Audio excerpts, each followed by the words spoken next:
Welcome into the Hateful Hitman podcast. This is your Florida State Hitman's recap. I have been off the mic for a while.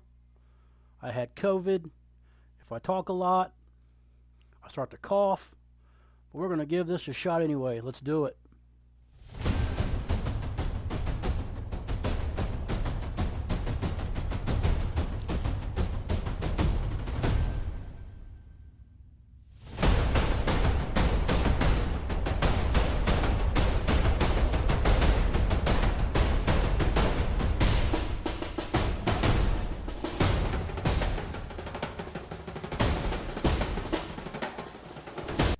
This is Chris Charlesball. Thank you for tuning in on this episode of the Hateful Hitman podcast. It has been a minute, like I said at the intro.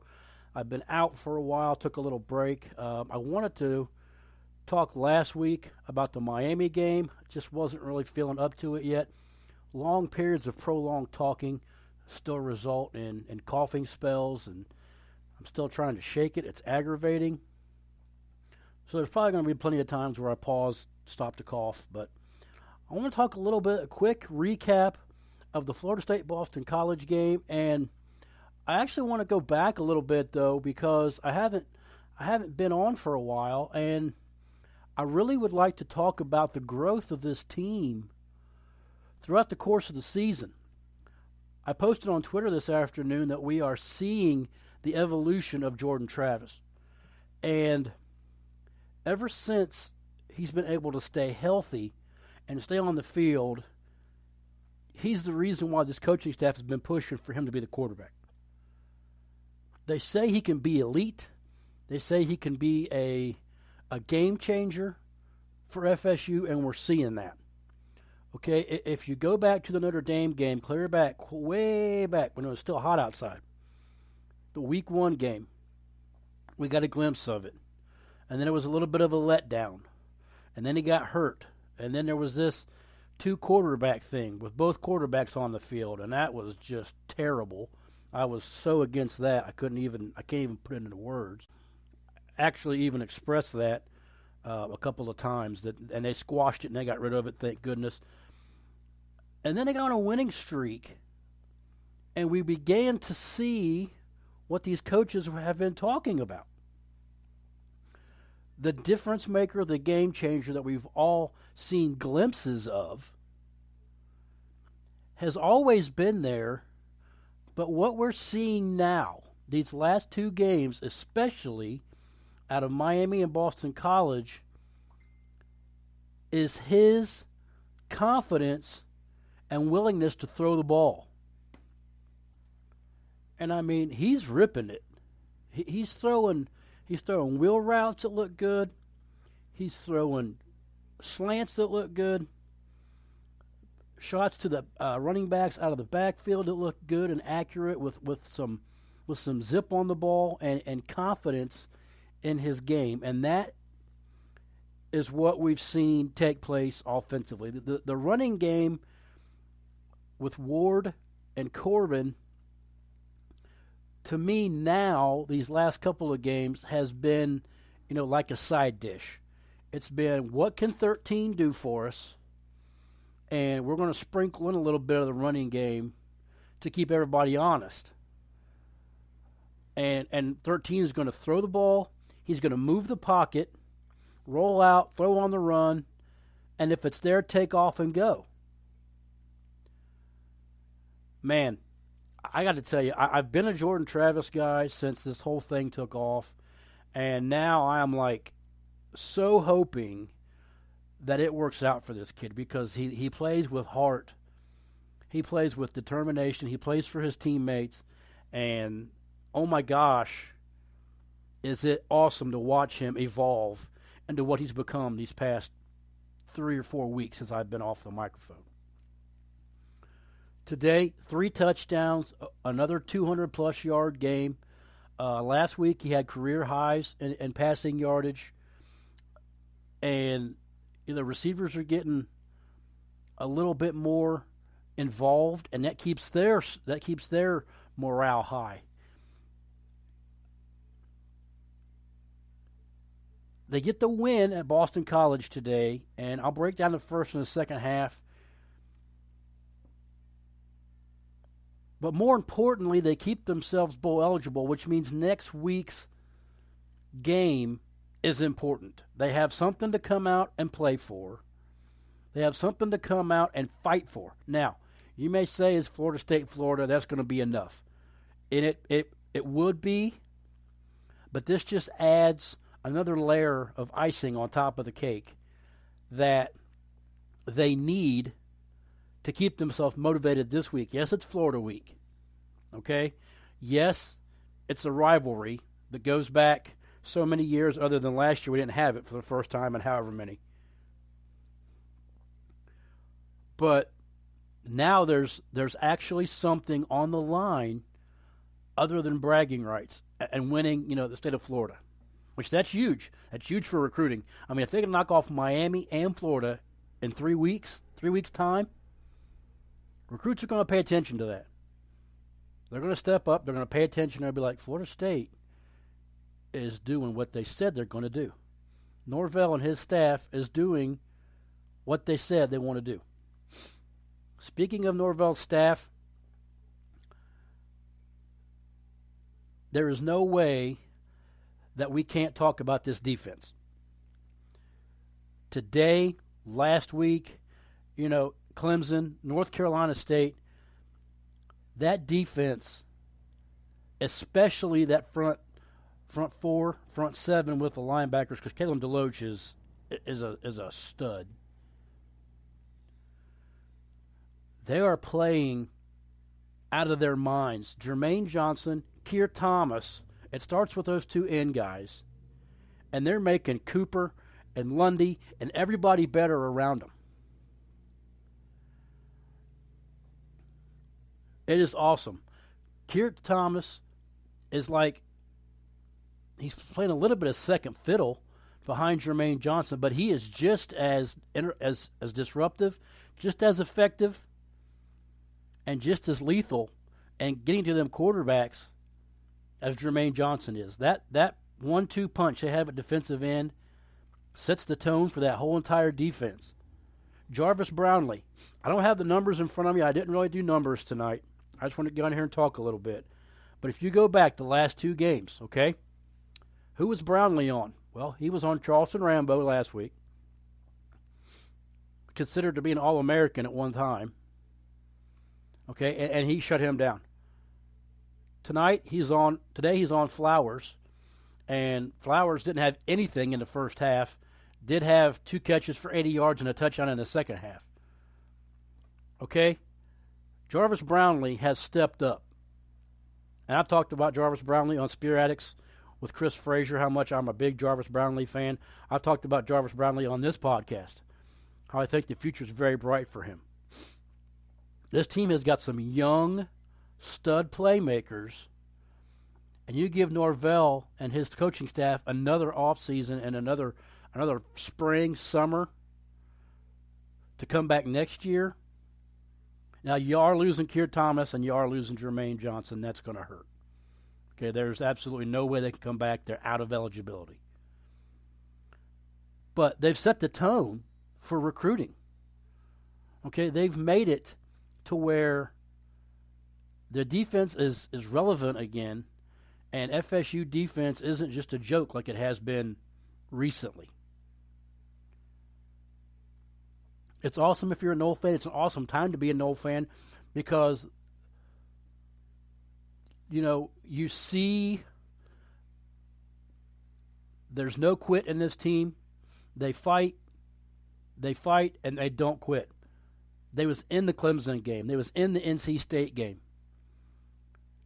Had Jordan Travis played in the NC State game, maybe they win that game. Okay, because Mackenzie Milton, God love his soul, he tried his best. But this is Travis's team now, and, man, sky's looking up. Let's get to the game.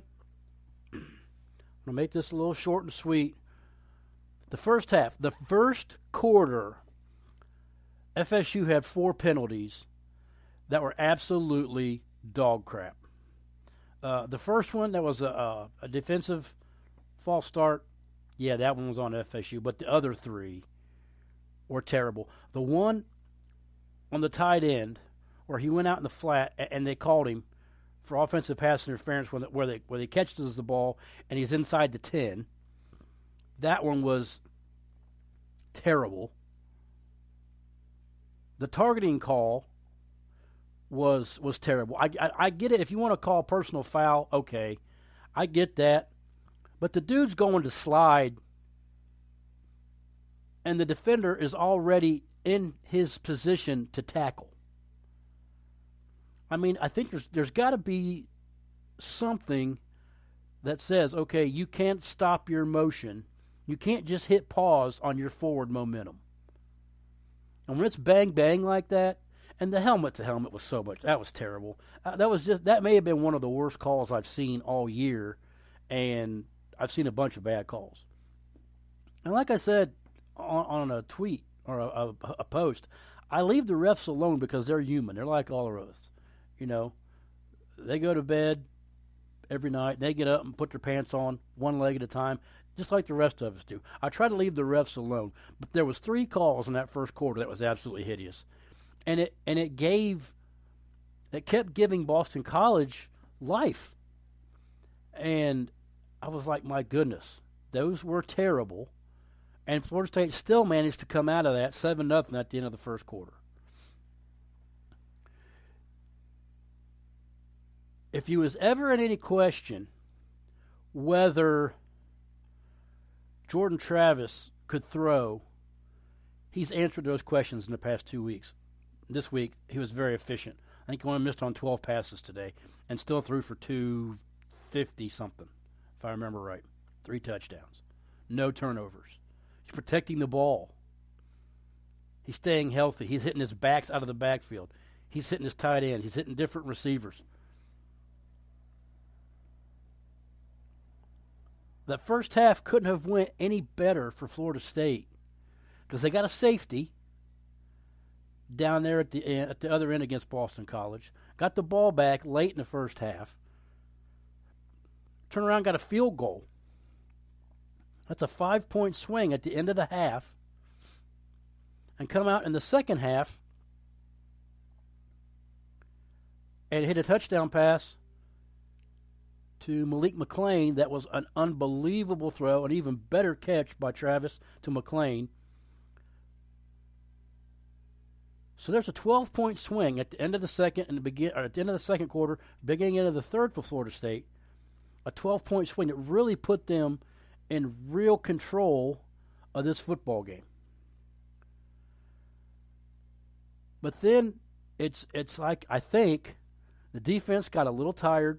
And why not? Because they were all over Phil Jakovich, or however you pronounce his last name. They were all over him. I mean, they were hitting him and sacking him and knocking him down and beating him up the entire first half. In the second half, he was seeing ghosts. So, yeah, I get the defense was probably a little tired in the second half. And they probably said, well, our guys are tired. We can't blitz as much. We can't send everybody. We have to back off some of the pressures. And we got to give these guys a break through the third quarter. And that kind of allowed Boston College to get back in it. That's when Flowers, kind of showed up there in the third and the fourth quarter with his 2 catches, 80 yards, and a touchdown. And they was able to get back in it. And they were down 10. Boston College is down 10. And I thought to myself, well, FSU really needs to come out here and get a decent drive, give the defense a break, and put something on the board. Field goal, something. But that was the only score we've seen from Florida State in the second half. And that is a little disturbing to me because the last 2 weeks, both Miami and Boston College have been able to climb back in games that Florida State has essentially been basically one score away from slamming the door shut. And Miami did it last week. Boston College did it this week. And that bothers me a little bit with Florida because there's no quitting that team either. This is when you factor in the rivalry part of it. And if it's 20-3 and Florida gets a touchdown to make it 20-10, okay, that gives them life. I really thought that if Florida State could have got a touchdown at the beginning of the second half, which they did, hold Boston College and come out and get another one, that would have put the game away.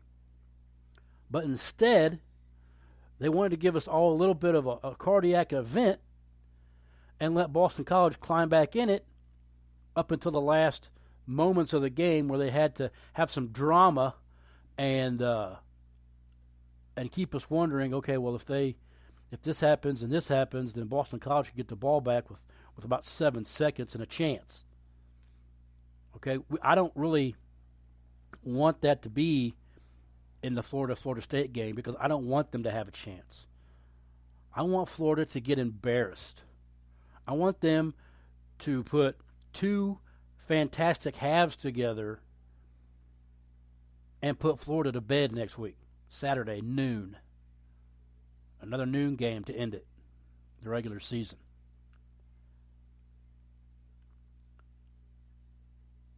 It's going to be fun. It's going to be a rivalry. My daughter's fiance is a huge Florida Gator fan. This is going to be interesting. And if they come out and yawn, ho-hum, like it did against Samford last week, FSU may pop them in the mouth. Here's to hope. They hang on to win 26-23, and all is well in Tallahassee. The defense played out of its mind. The offense played out of its mind. Jordan Travis played out of his mind. His receivers are coming along. Parchment dropped a pass that I thought he really shouldn't have dropped. And there was another couple that I thought were iffy. But all in all, Travis played really well. His receivers played really well. The offensive line is way better than I ever would have imagined this season. It's a good time to be a Nole fan. Okay, the future looks bright. Got a lot of potential. A lot of star-studded recruits that are interested in coming to this school and playing football for this team. We got a lot to look forward to going forward at Florida State.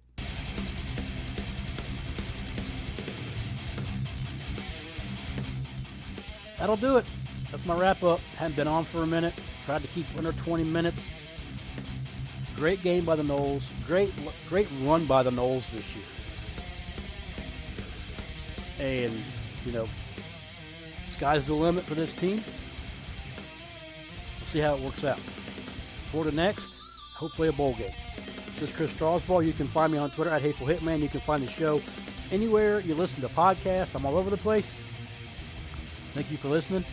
Have a great night. We'll see you next time on The Hitman Show.